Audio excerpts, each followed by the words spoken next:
Hello students, आज हम पढ़ने वाले हैं विज्ञान विषय का क्लास 8th का 11 चैप्टर, जिसमें हम जानेंगे विद्युत धारा के रासायनिक प्रभावों के बारे में, विद्युत धारा के बारे में।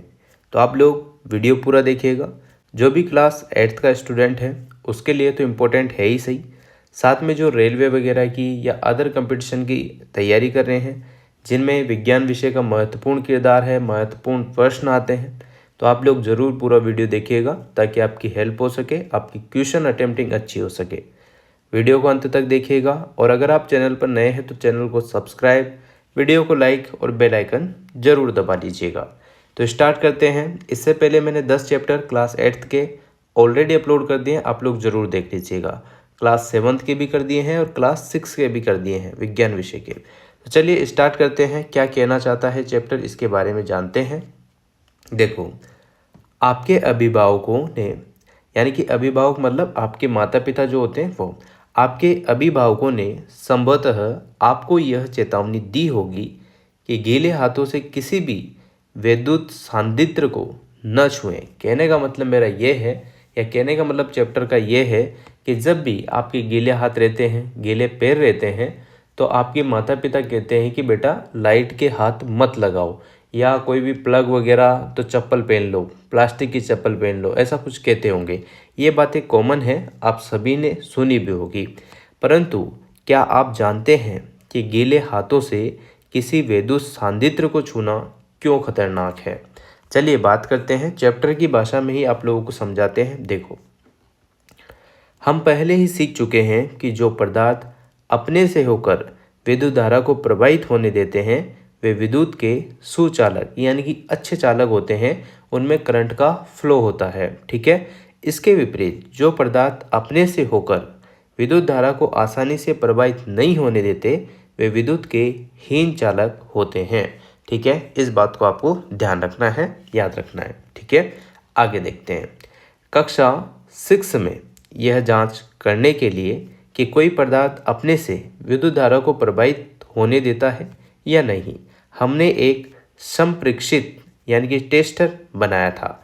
आप लोगों ने देखा भी होगा, घर में जब भी आप प्लग वगैरह में बहुत सारी बार जो है कोई भी इंसान या कोई भी मैकेनिक जो भी है वो एक टेस्टर नाम का उपकरण लाता है। एक होता है जिसमें लाइट जलती है, जब भी करंट का फ्लो उसमें दिखता है तो लाइट जल जाती है। आप लोग देख पाएंगे, उसको घर में भी होता है बहुत सारों में, तो आप लोग वहाँ पे इस चीज़ को देख सकते हैं। क्या आपको याद है कि इसे सुनिश्चित करने में संप्रेक्षित यानी कि जो टेस्टर है हमारी किस प्रकार सहायता की थी? आगे देखते हैं। यहाँ पर टेस्टर का चित्र दिख रहा होगा आपको, ये होता है टेस्टर, ये वाला। ठीक है, तो इसमें लाइट लगी होती है। जब करंट का फ्लो होता है या जब भी लाइट इसमें आती है तो यहाँ पर आप लोगों को लाइट जलती हुई दिख जाती है। हमने देखा है कि धातुएं जैसे कि तांबा, एल्यूमिनियम विद्युत का चालन करते हैं, जबकि कुछ पदार्थ जैसे कि रबड़ हो गया है ना, ये चीज़ें क्या करती है, विद्युत का चालन नहीं करती है। तो यहाँ पर सुचालक और कुचालक के मतलब तो आप लोगों को समझ में आ ही गया होगा। आगे बढ़ते हैं। प्लास्टिक तथा लकड़ी विद्युत का चालन नहीं करते हैं, तथापि अभी तक हमने अपने टेस्टर से केवल उन पदार्थों की जांच की थी जो ठोस अवस्था में थे। लेकिन द्रवों के प्रकरण में क्या होता है? क्या द्रव भी विद्युत चालन करते हैं? आइए ज्ञात करते हैं। द्रव का मतलब तो आप लोग समझ गए होंगे, जो लिक्विड है, जैसे जल है, तेल है, पानी है, घी है, जो भी, मतलब पानी जल एक ही है। तो इस टाइप से कुछ चीज़ें जो लिक्विड फॉर्म में हो उसे द्रव कहते हैं। चलो, पहेली और बूझो, जो कि आप सभी को पता होगा, पूरा चैप्टर यही लोग समझाते हैं बातें कर करके। देखो, पहेली और बूझो आपको स्मरण कराना चाहते हैं कि हमें प्रयोग करते समय कभी भी मुख्य तारों, मेंस अथवा जनित्र या प्रतिपक यानी कि इन्वर्टर से विद्युत आपूर्ति नहीं करनी चाहिए। यहाँ सुझाए सभी क्रियाकलापों में केवल विद्युत सेल का ही उपयोग करना चाहिए। अब अपन पढ़ते हैं 11.1। इसमें देखो क्या कहा गया है। क्या द्रव विद्युत चालन करते हैं? यहाँ पर पूछा गया है एक क्वेश्चन सॉरी, यहाँ पर एक क्वेश्चन आपसे पूछा गया है कि क्या द्रव विद्युत चालन करते हैं? यह जांच करने के लिए कि द्रव अपने से होकर विद्युत धारा को प्रवाहित होने देते हैं या नहीं, हम उसे टेस्टर से चेक करते हैं। ठीक है ना, यहाँ पर ये टेस्टर वाला मामला थोड़ा दिख रहा होगा आप लोगों को। चलिए आगे पढ़ते हैं।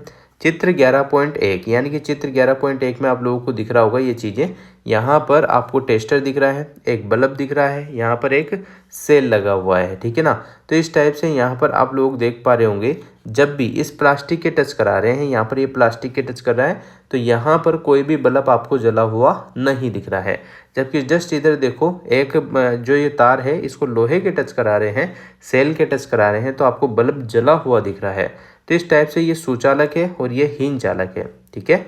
चलिए आगे पढ़ते हैं। क्रियाकलाप 11.1 पर आइएगा। यहाँ पर संप्रेक्षित यानी कि जो टेस्टर है के सिरों को क्षण भर के लिए एक दूसरे से स्पर्श कराइए, यानी कि एक दूसरे से टच कराना है।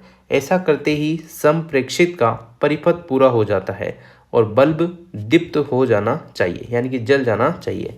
तथापि यदि बल्ब दीप्त नहीं होता तो इसका अर्थ होता है कि संप्रेक्षित कार्य नहीं कर रहा है, जो आपका टेस्टर है वो खराब है। इसका मतलब ये हो सकता है। क्या आप इसके संभावित कारण बता सकते हैं?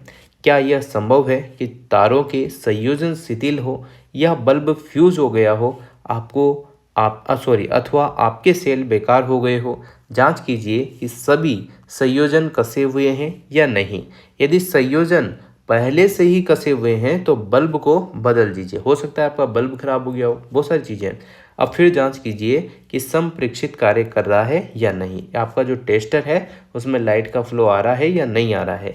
यदि यह अब भी कार्य नहीं कर रहा है तो सेलों को आप लोगों को बदलना होगा। इसमें नीचे लिखा हुआ है, देखो। इसी प्रकार जब संप्रेक्षित यानी कि टेस्टर भली भांति कार्य करने लगे तो इसका उपयोग विभिन्न द्रवों का परीक्षण करने के लिए कर सकते हैं। यहाँ पर एक चेतावनी दे रखी है, उसको ध्यान से पढ़ते हैं। अपने संप्रेक्षित यानी कि टेस्टर की जांच करते समय इसके तारों के स्वतंत्र सिरों को केवल कुछ क्षणों से अधिक स्पर्श न कराएं, अन्यथा बैटरी के सेल अत्यंत शीघ्रता से समाप्त हो जाएंगे। क्रियाकलाप 11.2 भी अपन पढ़ते हैं। देखो क्या कहा गया है। बेकार फेंकी गई बोतलों के प्लास्टिक या रबड़ के कुछ ढक्कन एकत्र करके उन्हें साफ करिए। एक ढक्कन में एक चाय के चम्मच के बराबर नींबू का रस या सिरका उड़ेलिए, यानी कि सिरका डालिए। अपने संप्रेक्षित को इस ढक्कन के समीप लाकर इसके सिरों को नींबू के रस या सिरके में आप लोगों को डुबाना है। इस टाइप से ये दिख रहा होगा आप लोगों को, ये नींबू का रस है और यहाँ पर इस टाइप से बल्ब है, बैटरी है, इस टाइप से डुबाया गया है। अब आप लोगों को क्या करना है कि दोनों सिरे परस्पर 1 सेंटीमीटर से अधिक दूरी पर न हो, लेकिन इसी के साथ साथ वे एक दूसरे को स्पर्श नहीं करने चाहिए, वरना उनमें फॉल्ट हो सकता है। क्या संप्रेक्षित का बल्ब दीप्त होता है? क्या बल्ब जलता है? क्या नींबू का रस या सिरका विद्युत का चालन करता है? नींबू के रस या सिरके को आप सुचालक कहेंगे या हीन चालक कहेंगे, ये यहाँ पर डिपेंड करेगा। बल्ब अगर जलता है तो सुचालक हो गया, बल्ब अगर नहीं जलता है तो ये हीन चालक हो जाएगा। जब संप्रेक्षित के दोनों सिरों के बीच का द्रव अपने से विद्युत धारा को प्रवाहित होने देता है तो संप्रेक्षित यानी कि टेस्टर का परिपथ पूरा हो जाता है। परिपथ में विद्युत धारा प्रवाहित होती है और बल्ब जल उठता है। जब कोई द्रव विद्युत धारा को अपने से प्रवाहित होने नहीं देता तो संप्रेक्षित का परिपथ पूरा नहीं होता है और बल्ब नहीं जलता है।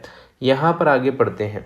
कुछ स्थितियों में द्रव के चालक होने पर भी संभव हो सकता है कि बल्ब दीप्त न हो। ऐसा क्रियाकलाप 11.2 में भी हो सकता है। इसका क्या कारण हो सकता है? देखो, क्या आपको याद है कि बल्ब से विद्युत धारा प्रवाहित होने पर वह दीप्त क्यों होता है? दीप्त का मतलब है कि जल क्यों जाता है। विद्युत धारा के ऊष्मीय प्रभाव के कारण बल्ब का तंतु उच्च ताप तक गर्म होकर दीप्त हो जाता है। तथापि यदि परिपथ में विद्युत धारा दुर्बल है तो तंतु पर्याप्त गर्म न होने पाने के कारण दीप्त नहीं हो पाता है। अब आप यह जानना चाहेंगे कि किसी परिपथ में विद्युत धारा दुर्बल कब होती है। देखो आगे पढ़ते हैं। यद्यपि कोई पदार्थ विद्युत का चालन कर सकता है, परंतु यह संभव है कि वह धातु की भांति आसानी से विद्युत का चालन न कर पाता हो, जिसके कारण संप्रेक्षित का परिपथ तो पूरा हो जाता है, लेकिन फिर भी इसमें प्रवाहित विद्युत धारा बल्ब को दीप्त करने के लिए दुर्बल हो सकती है। क्या हम कोई ऐसा अन्य संप्रेक्षित बना सकते हैं जो दुर्बल धारा को भी संसूचित कर सके? देखो आगे देखते हैं। एक अन्य संप्रेक्षित यानी कि टेस्टर बनाने के लिए आप विद्युत धारा के किसी अन्य प्रभाव का उपयोग कर सकते हैं। क्या आपको याद है कि विद्युत धारा चुंबकीय प्रभाव उत्पन्न करती है? जब किसी तार में विद्युत धारा प्रवाहित होती है तो उसके पास रखी चुंबकीय सुई पर क्या प्रभाव पड़ता है। विद्युत धारा के बहुत दुर्बल होने पर भी चुंबकीय सुई में विक्षेप देखा जा सकता है। क्या हम विद्युत धारा के चुंबकीय प्रभाव का उपयोग करके कोई संप्रेक्षित बना सकते हैं? आइए क्रियाकलाप 11.3 में हमको पता चलता है। देखो, आप चित्र 11.2 के संप्रेक्षित में विद्युत बल्ब के स्थान पर एलईडी यानी कि प्रकाश उत्सर्जक डायोड, फुल फॉर्म में इसकी हिंदी में, का उपयोग कर सकते हैं। एलईडी दुर्बल विद्युत धारा प्रवाहित होने पर भी दीप्त होता है, जल जाता है। एलईडी के साथ दो तार जुड़े होते हैं, इन तारों को लीड्स कहते हैं। एक तार दूसरे की अपेक्षा थोड़ा लंबा होता है। याद रखिए कि एलईडी को किसी परिपथ में जोड़ते समय इसके लंबे तार को सदैव बैटरी के धन टर्मिनल से, छोटे तार को बैटरी के ऋण टर्मिनल से जोड़ते हैं। ठीक है ना, इस टाइप से आप लोगों को दिख रहे होंगे। ये है कुछ एलईडी बल्ब। ठीक है, चलो आगे बढ़ते हैं। देखिएगा क्रियाकलाप 11.3, माचिस की खाली डिबिया से ट्रे निकालिए। ट्रे पर चित्र में दर्शाए अनुसार एक विद्युत तार के कुछ फेरे आपको लपेटने हैं। ट्रे के भीतर एक छोटी चुंबकीय सुई आपको रखनी है। अब तार के एक स्वतंत्र सिरे को बैटरी के एक टर्मिनल से जोड़ना है। तार के दूसरे सिरे को खुला छोड़ देना है, स्वतंत्र छोड़ देना है। तार का एक दूसरा टुकड़ा लेकर बैटरी के दूसरे टर्मिनल से जोड़िए। इस टाइप से आप लोगों को चीज़ें दिख रही होगी। ये पूरा परिपथ है। ठीक है ना, दोनों तारों के स्वतंत्र सिरों को ऋण मात्र के लिए एक दूसरे से स्पर्श कराइए। चुंबकीय सुई को तुरंत विक्षेप दिखाना चाहिए। आपको तार के दो स्वतंत्र सिरों वाला संप्रेक्षित तैयार है। अब इस संप्रेक्षित यानी कि टेस्टर का उपयोग करके क्रियाकलाप 11.2 को आपको दोहराना है, यानी कि वापस से आपको करना है। क्या संप्रेक्षित के स्वतंत्र सिरों को नींबू के रस में डुबाते ही आपको चुंबकीय सुई में विक्षेप दिखाई देता है? संप्रेक्षित के सिरों को नींबू के रस से बाहर निकालिए, उन्हें पानी में डुबाइए और पोंछकर सुखाइए। इस क्रियाकलाप को अन्य द्रवों जैसे कि टोटी का पानी, वनस्पति तेल, दूध, शहद आदि के साथ दोहराइए। प्रत्येक द्रव का परीक्षण करने के पश्चात संप्रेक्षित के सिरों को जल में धोकर पोंछकर सुखाना अवश्य याद रखिए। प्रत्येक स्थिति में देखिए कि चुंबकीय सुई विक्षेप दर्शाती है अथवा नहीं। अपने परीक्षणों को सारणी 11.1 में अंकित आप लोगों को करनी है। ठीक है, यह पूरी सारणी है। इसमें आप लोग जैसे जैसे क्रियाकलाप करेंगे, प्रयोग करेंगे, यहाँ पर लिख दीजिएगा। सारणी 11.1 से हम देख सकते हैं कि कुछ द्रव विद्युत के सुचालक है और कुछ हीन चालक है। ठीक है, देखो, जब संप्रेक्षित के स्वतंत्र सिरे एक दूसरे को नहीं छूते हैं, संभव है कि उनके बीच में वायु हो सकती है। पहेली को ज्ञात है कि वायु विद्युत की हीन चालक होती है, परंतु उसने यह भी पढ़ा है कि तड़ित के समय वायु से विद्युत धारा प्रवाहित हो जाती है। वह यह जानना चाहती है कि क्या हर अवस्था में वायु विद्युत की हीन चालक होती है। इसी से प्रेरित होकर बोजो भी यह जानना चाहता है क्या हीन चालकों की श्रेणी में रखे अन्य पदार्थ भी विशेष परिस्थितियों में अपने में से विद्युत को प्रवाहित होने देते हैं। देखो, वास्तव में विशेष परिस्थितियों में अधिकांश पदार्थ विद्युत धारा का चालन कर सकते हैं।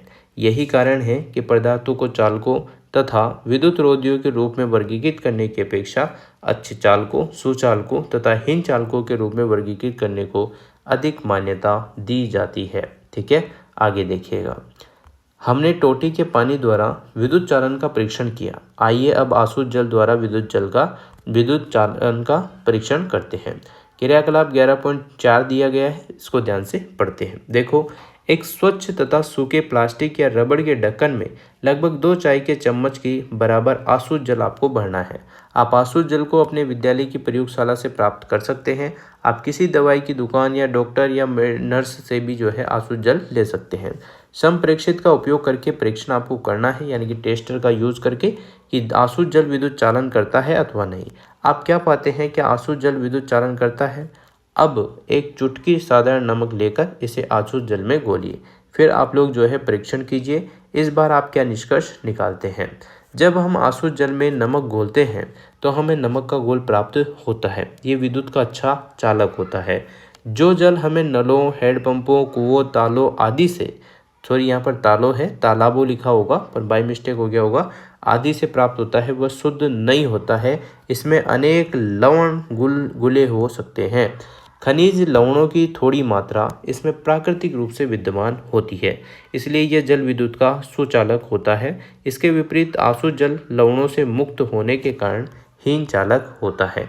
यानी कि अगर आपके घर में आरओ लगा हुआ है, उसका जल आप यूज में लेते हो तो वो उसका जो है हीन चालक है। बाकी जो नल का पानी आ रहा है जिसमें थोड़ी बहुत चीज़ें मिली हुई है तो वो सुचालक हो जाएगा, यानी कि उसमें करंट का फ्लो तेज होगा। देखो, जल में थोड़ी मात्रा में प्राकृतिक रूप से विद्यमान खनिज लवण मानव स्वास्थ्य के लिए लाभदायक होते हैं, परंतु ये लवण जल को चालक बना देते हैं। इसलिए हमें विद्युत साधितों का उपयोग कभी भी गीले हाथों से अथवा गीले फर्श पर खड़े होकर नहीं करना चाहिए। हमने देखा कि जब साधारण लवण को आसुत जल में घोला जाता है तो ये उसे अच्छा चालक बना देता है। वे कौन से अन्य पदार्थ हैं जो आसुत जल में घुलने पर इसे चालक बना देते हैं, आइए पता करते हैं। चेतावनी दे रखी है। देखो, अगले क्रियाकलाप को केवल अपने अध्यापक, माता पिता, अभिभावक अथवा किसी वयस्क व्यक्ति की देखरेख में करिए, क्योंकि इसमें अम्ल का प्रयोग सम्मिलित होता है।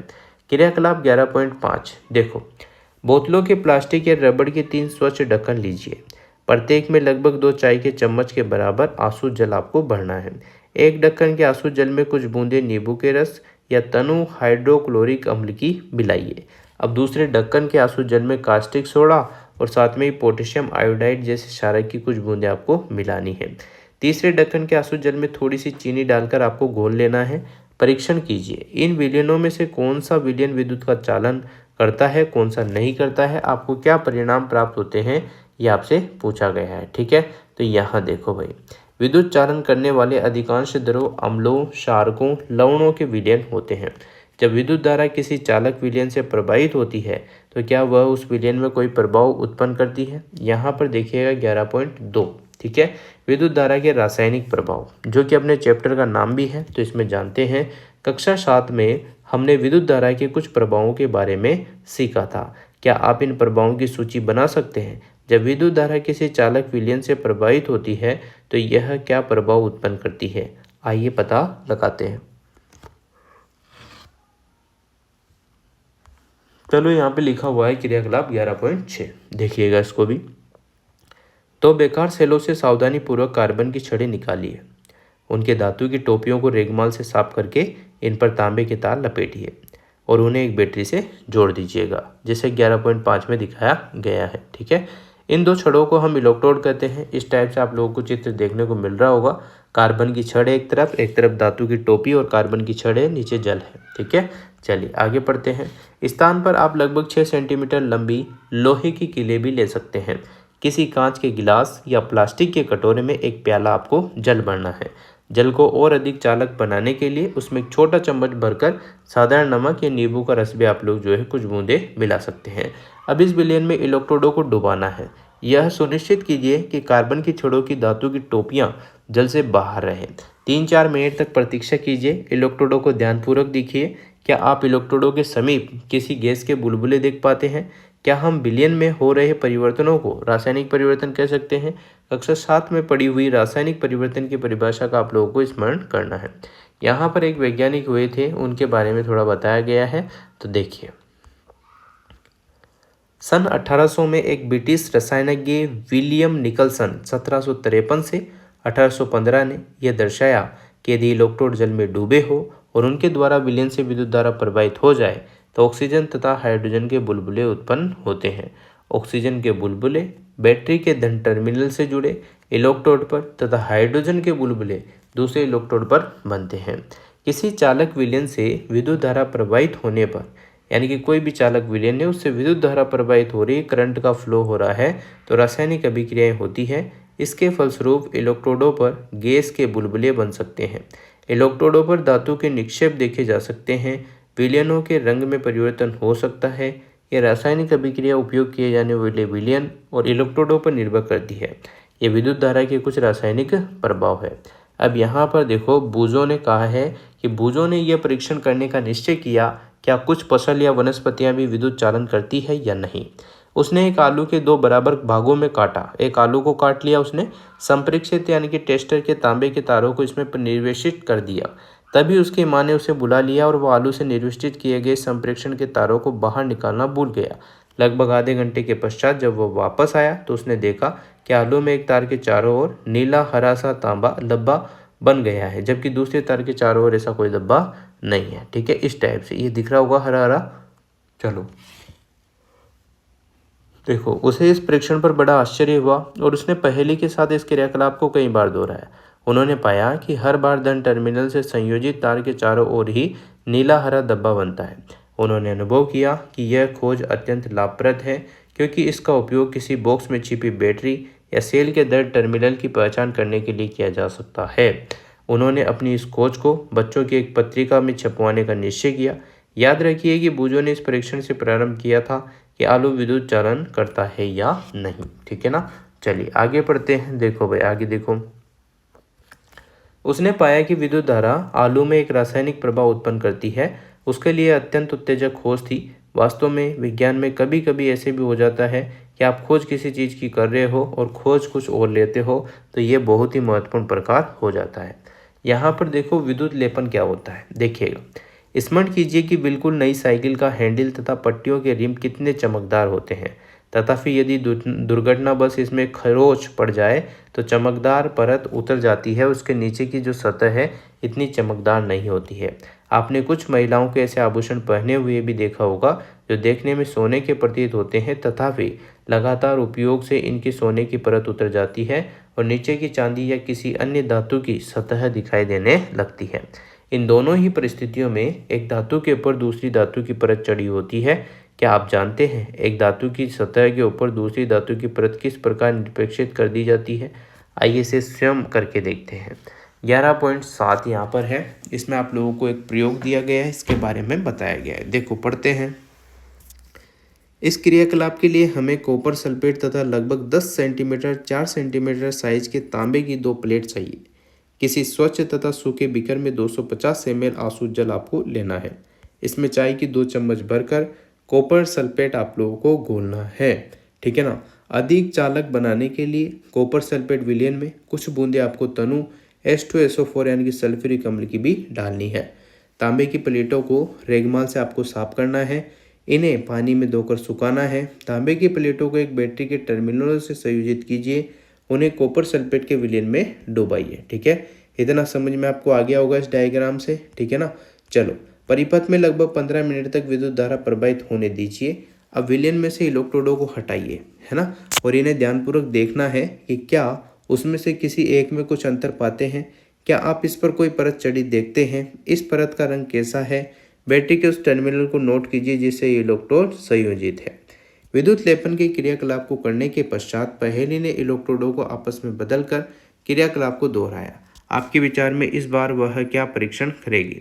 जब कॉपर सल्फेट विलयन में विद्युत धारा प्रवाहित की जाती है तो कॉपर सल्फेट जो है कॉपर और सल्फेट में टूट जाता है। स्वतंत्र कॉपर तांबा, जिसे कहते हैं, बैटरी के ऋण टर्मिनल से संयोजित इलेक्ट्रोड की ओर आकर्षित होता है, उस पर निक्षेपित हो जाता है। लेकिन विलयन से कॉपर के क्षय की पूर्ति कैसे होती है? दूसरे इलेक्ट्रोड से जो तांबे की प्लेट से बना है, समान मात्रा का कॉपर विलयन में घुल जाता है। इस प्रकार विलयन से जो कॉपर कम हुआ वह विलयन में पुनः स्थापित हो जाता है और यह प्रक्रिया चलती ही रहती है। इसका अर्थ हुआ कि इस विद्युत लेपन प्रक्रिया में एक इलेक्ट्रोड से कॉपर दूसरे इलेक्ट्रोड को स्थानांतरित करता है। यहाँ पर देखो बूजो कह रहा है कि बूजो को तांबे की केवल एक प्लेट ही मिल पाई, इसलिए उसने क्रियाकलाप 11.7 को तांबे की प्लेट के स्थान पर कार्बन की छड़ को बैटरी के ऋण टर्मिनल से संयोजित करके किया। उसे कार्बन की छड़ पर तांबे की परत दिखाई देने में सफलता प्राप्त हुई है। ठीक है ना। इस टाइप से आप लोग देख पा रहे होंगे। देखो, विद्युत द्वारा किसी पदार्थ पर किसी वांछित धातु की परत निक्षेपित करने की जो प्रक्रिया है उसे कहते हैं विद्युत लेपन। यह विद्युत धारा के रासायनिक प्रभाव का एक सर्वाधिक सामान्य उपयोग होता है। विद्युत लेपन अत्यंत उपयोगी प्रक्रम है। उद्योगों में धातु की वस्तुओं पर किसी दूसरी धातु की पतली परत विलेपित करने के लिए इसका व्यापक रूप में उपयोग में लिया जाता है। चित्र 11.8 में बताया गया है। विलेपित किए जाने वाले धातु की परत में कुछ ऐसे वांछित गुण होते हैं जो उस वस्तु की धातु में नहीं होते जिस पर निक्षेपण किया जाता है। उदाहरण के लिए अनेक वस्तुओं जैसे कि कार के कुछ भागों में, स्नान गृह की टोटी में, गैस बर्नर में, साइकिल का हैंडलिंग में या पहियों की रिम आदि को क्रोमियम का लेपन किया जाता है। फिर यहाँ पर आता है क्रोमियम चमकदार दिखाई देता है, यह संक्षारित नहीं होता यानी कि इस पर जंग नहीं लगता, यह खरोंचों का प्रतिरोध करता है। तथापि क्रोमियम महंगा है तथा किसी पूरी वस्तु को क्रोमियम से बनाना आर्थिक दृष्टि से व्यवहारिक नहीं होता, इसलिए वस्तु को किसी सस्ती धातु से बनाया जाता है और इस पर केवल क्रोमियम की परत निक्षेपित कर दी जाती है। आभूषण बनाने वाले सस्ती धातुओं पर चांदी या सोने का विद्युत लेपन करते हैं। यह आभूषण इस टाइप से दिखेंगे आप लोगों को, सोने चांदी के आभूषण, ठीक है, सोने जैसे प्रतीत होते हैं लेकिन वास्तव में अपेक्षाकृत बहुत सस्ते होते हैं। खाद्य पदार्थों के भंडारण के लिए उपयोग किए जाने वाले टीन के डब्बों में लोहे के ऊपर टीन का विद्युत लेपन किया जाता है। टीन लोहे से जो है कम क्रियाशील होती है। टीन यहाँ पर कम क्रियाशील है, किससे? लोहे से। इस प्रकार खाद्य पदार्थ लोहे के संपर्क में नहीं आते हैं और खराब होने से बच जाते हैं। पुलों तथा स्वचालित वाहनों को प्रबल बनाने के लिए लोहे का उपयोग किया जाता है, तथापि लोहे में संक्षारित होने पर जंग लगने की प्रवृत्ति अधिक होती है। अतः इसे संक्षारण या जंग लगने से बचाने के लिए लोहे पर जिंक की परत निक्षेपित कर दी जाती है। विद्युत लेपन कारखानों में उपयोग किए जा चुके विलीनों का निपटारा किया जाना भी एक मुख्य समस्या है। यह एक प्रदूषणकारी अपशिष्ट है तथा पर्यावरण संरक्षण के लिए इस प्रकार के प्रदूषकों के निपटारे के लिए विशेष दिशा निर्देश दिए गए हैं। यहाँ पर प्रमुख शब्द हैं और आपने क्या सीखा जो इम्पोर्टेंट है देखते हैं। कुछ द्रव जो है विद्युत के सुचालक है और कुछ हीन चालक है यानी कि कुचालक होते हैं। विद्युत चालन करने वाले अधिकांश द्रव अम्लों, क्षारों और लवणों के विलयन होते हैं, ठीक है। अगला देखो, किसी चालक द्रव में विद्युत धारा प्रवाहित होने पर रासायनिक अभिक्रियाएं होती है और इसे विद्युत धारा का रासायनिक प्रवाह कहते हैं। विद्युत धारा द्वारा किसी पदार्थ पर वांछित धातु की परत निक्षेपित करने की प्रक्रिया को विद्युत लेपन कहते हैं। और इसके बाद आते हैं आपके होमवर्क टाइप में अभ्यास प्रश्न, तो आप लोग जरूर कीजिएगा। इन्हीं से क्वेश्चन एज इट इज आप लोगों को देखने को मिल जाते हैं। अगर आपको वीडियो अच्छी लगी हो तो like, comment, share and subscribe.